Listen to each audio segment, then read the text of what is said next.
Nouvel épisode de Matnum pour le mois d'avril 2024. On va s'intéresser aux photos prises avec mes applications, donc de photographie computationnelle pour le mois passé, avec Camaré, donc Vika, Digital Pola et Darkcam.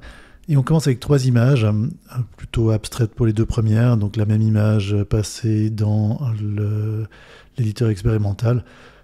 On voit évidemment certaines choses qui ressortent en fonction des filtres. Je suis toujours en train de coder de nouvelles options pour ces applications. En fait, cette panoplie d'applications qui utilise en gros le même moteur de transformation d'image. Donc là, je suis en mode aléatoire ce mois-ci encore. Beaucoup de recherches sur ce qui a déjà été fait. Donc ces détails abstraits où on a l'impression de voir un chiffre sur l'image centrale qu'on ne voit pas sur l'image de gauche. Ça, c'est vraiment le fait justement de ces algorithmes sous-jacents. Ça relève certaines choses, ça crée des contrastes là où d'autres disparaissent. Et aussi des distorsions, des fois géométriques, comme sur l'image de droite que l'on voit là. C'est un détail en fait prise dans un train, mais je trouvais intéressant, c'est en Belgique je crois, intéressant, c'est difficile de savoir ce qui se passe vraiment avec cet effet un peu de boss dans la géométrie de l'image. Ici donc je prends souvent des images en mode portrait, là en mode paysage. À nouveau ces paysages d'Islande, on les voit régulièrement, j'aime bien les fenêtres à travers des photos à travers des fenêtres.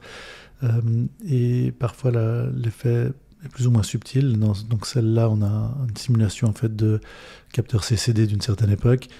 Ici, à peu près dans la même région, de ces paysages volcaniques d'Islande, avec un des autres filtres qui a tendance à ségréguer les couleurs. Donc là, on se retrouve plus qu'avec les couleurs principales qui sont plutôt de l'ordre du mauve, bleu et rose. Ou encore là, 3 photos. Alors là, on revient à des modes portraits. 3 manières d'apprécier ces paysages avec cette palette limitée de couleurs et un traitement un petit peu différent dans chacune d'entre elles. On voit qu'on peut quand même faire des séries, donc c'est quelque chose qui va venir aussi dans les outils de mes applications, de pouvoir faire des séries de manière un peu plus logique et mieux contrôlée. Ici 3 photos, 3 fois la même photo en fait, travaillée à travers l'éditeur expérimental de Camaré. Là, c'était lors des concerts qui introduisaient en fait le concert de Ben Frost en Islande. Pour ceux qui ont suivi les photos de Serial, on voit alors 3 manières très différentes de générer l'image, du noir et blanc où le contraste est presque inversé, à cette image où on renforce en fait la couleur principale qui est ce bleu, ou à un effet de halo avec un effet bleu violacé autour du sujet principal, en relevant pas les mêmes détails en fait, évidemment. Ou ici voilà 2 images en fait de ce concert. Alors là, pour le coup, le concert de Ben Frost, image de gauche et centrale, avec une autre manière aussi de traiter l'image, toujours dans ces modes aléatoires. Je trouve toujours amusant dans les photos de concert. Le téléphone, en fait, je l'utilise vraiment pas forcément dans les mêmes situations que les appareils photo, et clairement pas pour créer le même genre de sensation dans l'image. Comme on peut le voir aussi à droite, là c'est un détail d'un élément en béton dans un jardin qui est cassé. Le traitement un peu monochrome de l'image et le rajout de grains, de la gestion des couleurs par les filmulateurs et en saturateur de mes applications m'ont parfois donné ce genre d'effet un peu analogique. Comme on peut le voir ici aussi. Donc, là, il n'y a pas de nouveau module ce mois-ci, mais on voit donc ces effets de texture, cet effet de papier froissé sur l'image de gauche, une vue de ville dans le brouillard, ou simplement ces contrastes augmentés comme au centre, avec encore le flair de l'objectif de l'appareil photo, et ces effets de zones colorées dus à mes algorithmes de traitement de l'image.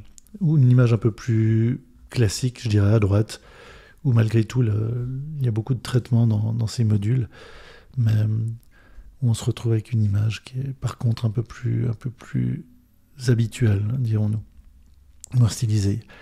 Ici à nouveau, comme on l'avait vu sur la photo d'avant, tout à gauche avec l'effet de papier froissé, là on est dans le brouillard, une vue en altitude depuis un bâtiment élevé de la ville de Reykjavik. Cet effet un petit peu accentué du brouillard avec une texture qui est rajoutée par les algorithmes de traitement de l'image. Ou ici, là, 2 images à gauche qui sont les 2 la même image traitée dans l'éditeur expérimental de Camaré. On voit que l'ajout de texture, de grains par le traitement de l'image peut radicalement changer la manière de percevoir la photo d'origine. Ou là, l'image de droite, je l'ai mise là, je l'ai trouvée intéressante parce que ça fait partie de l'ensaturateur Hondo qui crée ces sortes de halos. Et parfois, ces halos sont extrêmement bien définis, comme on peut le voir là. On a une sorte d'effet de cerceau épais au centre, en fait, de ce feu de signalisation. Et je trouve le résultat assez intéressant, très stylisé, mais voilà.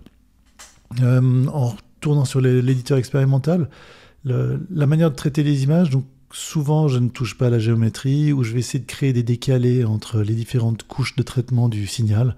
Donc à gauche, là on a vraiment un effet vraiment d'adoucissement, en tout cas des couleurs, des contrastes, mais aussi cet effet lié au filminateur, de rajout de bruit, de grains. Ou au centre, là on a plutôt un effet avec ces effets d'image fantôme, avec une distorsion et un ajout d'une couche de détails qui correspond à l'image d'origine, mais comme une image fantôme diffuse, ou alors après, comme à droite, là, cet effet et de traitement de la couleur et d'effet de texture par à nouveau ce filmateur qui rajoute un grain de papier froissé. Ici, deux exemples et demi. À nouveau, 2 fois la même image à droite. Où je trouve intéressant de voir comment ces textures un peu surchargées de l'image d'origine, donc ces buissons, cette végétation, peut être traitée de manière très différente et interprétée de manière super différente par les algorithmes, avec sur l'image centrale, donc même une inversion de la luminosité dans le ciel, ce qui n'est pas le cas à droite, avec à droite plutôt un vignettage là, lumineux en fait, inversé. Ou simplement à gauche, ça fait aussi de ciel plus foncé dans les hautes lumières, une sorte d'inversion de l'échelle des luminosités, et évidemment la texturation surajoutée qui crée cette image et qui crée l'ambiance. Encore une fois, 2 images qui sont la même dans l'éditeur expérimental de Camaret, alors avec un ensaturateur qui est Square et un filmulateur noir et blanc qui est ce simulateur de film à haut ISO noir et blanc. On voit vraiment la différence que l'on peut avoir dans le détail. Je ne sais pas très bien quelle image me plaît le plus, mais j'aime assez aussi des fois confronter comme vous l'avez, pour ceux qui suivent en fait cette série, ça c'est des images, je ne sais même pas où elles sont prises en fait. C'est un petit peu au hasard, mais je pense dans la région de Zurich. En Suisse. Voilà, je trouve intéressant en tout cas le rendu de ces 2 images. L'image de droite, alors on parlait des inversions de contraste. Là, c'est pas une inversion de contraste, mais c'est un renforcement de contraste avec une ségrégation à nouveau de la palette de couleurs sur les 2 couleurs principales. Là, c'est simplement un passage souterrain sous une voie de chemin de fer, et ça donnait cet effet-là que je trouvais pas du tout inintéressant, que j'aime bien ce rendu. Là encore, les détails, alors à gauche, ça je pense que c'est à Genève, donc l'ouest de la Suisse, et au centre, le centre de la Suisse. À gauche, on se rend bien compte qu'il y a à nouveau cet effet d'inversion des hautes lumières, donc du ciel entre les branches des arbres, pas mal d'effets de texturation, de rajout de matière. Et centre et droite, au centre, donc on a vraiment cet effet flou sur certaines zones de l'image qui sont plutôt bien définies à la base, avec une sorte de contraste un peu bizarre. C'était vraiment l'effet voulu par cet ensaturateur, ou l'ensaturateur Square qui rajoute ces cases, en fait, cette carification de certaines zones de l'image à droite. Ici encore 3 images, donc là c'est les bords du lac Léman à Genève, avec le printemps qui arrive, des effets de contraste. Je trouvais intéressant l'image de gauche où on a presque un effet de HDR en fait, mais où la très haute lumière à travers le jet d'eau de Genève est quelque peu diminuée, les basses lumières sont un petit peu relevées, mais on a quand même cet effet un peu noir et blanc très contrasté, ou au centre là, cet effet par zone, c'est le dernier ensaturateur que j'ai fait, où on a une analyse et une recomposition de l'image par bande verticale. On voit que là il y a une désaturation en fait de la bande tout à droite, et une saturation, une colorisation en fonction de ce qu'il y a sur les deux autres bandes. C'est une division en trois de l'image. On voit moins la jonction entre la bande de gauche et centrale. Probablement dû à l'effet du soleil aussi, et je pense du ciel qui doit être un peu plus bleu. Dur à dire. Je connais un peu mes algorithmes, mais là j'ai un peu de peine à le dire. Mais ça rajoute une composition géométrique qui se centre sur ce personnage à gauche de cette jetée, que je trouve intéressant. Ou encore à droite, on a vu dans l'image, quelques images avant. Est-ce qu'on avait vu quelques images avant? Non, on n'a pas vu quelques images avant.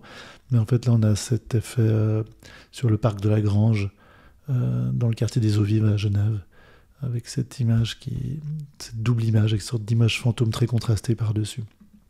À nouveau, alors là, je suis vraiment tout le long en mode aléatoire. Je suis en train de chercher des nouvelles idées, comme d'habitude, pour de nouvelles en saturateur. Donc, beaucoup de voyages en train.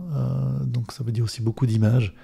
Mais avec ces effets de fenêtre dans la fenêtre, de cadre dans le cadre. Voilà, quelques petits détails que j'aimais bien de ces voyages. Ou ici, 3 fois la même image au travers de l'éditeur expérimental. 3 manières de représenter ce soleil qui vient en plein dans l'objectif avec cette haie d'arbres sur un champ lors d'un voyage en train. Bon, le train ou l'avion, c'est toujours assez sympa pour faire des images. Donc, l'image de gauche est centrale, prise d'un hublot d'avion. Et à droite, c'est simplement à travers une fenêtre. Donc, c'est pas mal de photos au travers de fenêtres ce mois-ci. Ici, à nouveau, des images prises d'un avion, en fait. 3 images prises à un moment différent. Donc, c'est pas exactement la même image d'origine, mais 3 traitements très différents. On voit cette fumée au sol, ça c'est un volcan en Islande, avec une stylisation très différente des 3. C'est une stylisation assez marquée. Ou encore là, encore plus marquée. Alors vraiment là, une perte des lumières avec des images assez plates, mais qui ont beaucoup de caractère à mon goût, avec des effets d'aura, de zone, de couleurs ou de vignettage un petit peu extrême comme sur l'image de droite.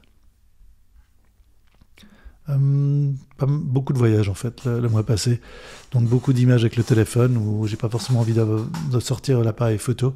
Donc une image depuis un bus tout à gauche, les 2 autres sont depuis un avion. Donc à gauche, ça c'est l'Islande, à droite c'est Seattle, si je ne m'abuse, côte ouest des États-Unis, dans l'État de Washington. Et au centre, aucune idée, je pense que c'est en Islande.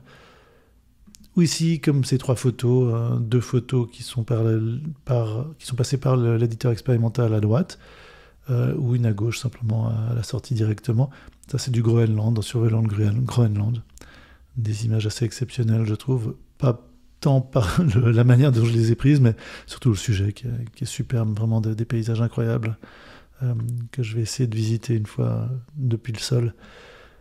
Ici aussi 3 détails, un de verdure, tout à gauche, avec ces effets fort contraste, un effet un peu brillant, mais en même temps ce bleu, ce traitement un peu bleu qui ressort de texture, ou cette stylisation avec cet aspect très crisp en fait, et ces zones. Alors là, c'est Géo au centre, qui parfois utilisé de manière un peu plus subtile, comme là, donne des choses assez étonnantes. Ou à droite, là, voilà, un traitement aussi de l'image avec alors là, c'est principalement le soleil qui crée évidemment la chose, mais le traitement numérique de l'image nous amène à une stylisation que je trouvais intéressante graphiquement. Voilà, en parlant de graphiquement, toujours des caddies, 3 fois le même caddie à travers l'éditeur expérimental de Camaret. J'aime bien cette trilogie en fait. Ici des détails de la côte ouest de la Californie, et 2 images qui sont à peu près au même endroit, centrée droite, avec des traitements très différents, ou ce pêcheur sur la côte pacifique tout à gauche. Voilà, toujours essayer de trouver des idées aussi, ça fait partie de ce jeu avec le téléphone. Ça aurait été plus difficile avec un appareil photo. Voilà, des détails d'un vol. Cette aile un peu courbe là, de l'avion que je trouve intéressante. Je crois que c'est un Boeing 777 avec des ailes assez bizarres, mais qui ont une certaine élégance, je trouve, dans leur courbe générale. Cette personne qui travaillait avec le masque là, sur son siège, j'aimais beaucoup cette ambiance-là, ou simplement cette vue au travers d'un hublot. Essayer de retranscrire un peu cette il reste quand même une certaine magie d'utiliser ces gros appareils qui volent. Voilà encore 3 autres images prises des airs.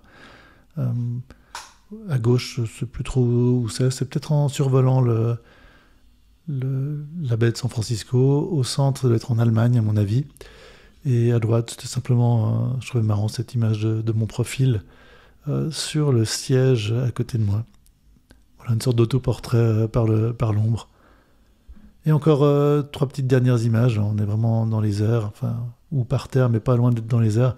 À gauche, je trouvais intéressant l'intersection des lignes entre l'avion, entre ce jet et les hangars derrière. L'absence de marque, de panneaux, de publicité ou d'autres choses. Je trouve ça aussi intéressant.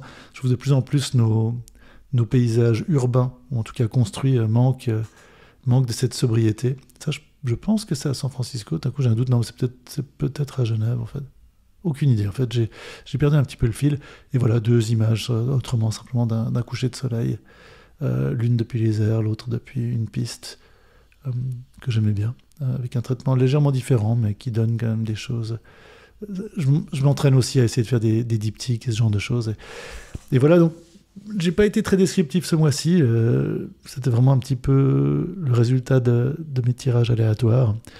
N'hésitez pas à poser des questions, faire des commentaires, proposer d'autres choses. Les suggestions sont toujours bienvenues. Et on s'attrape au prochain épisode.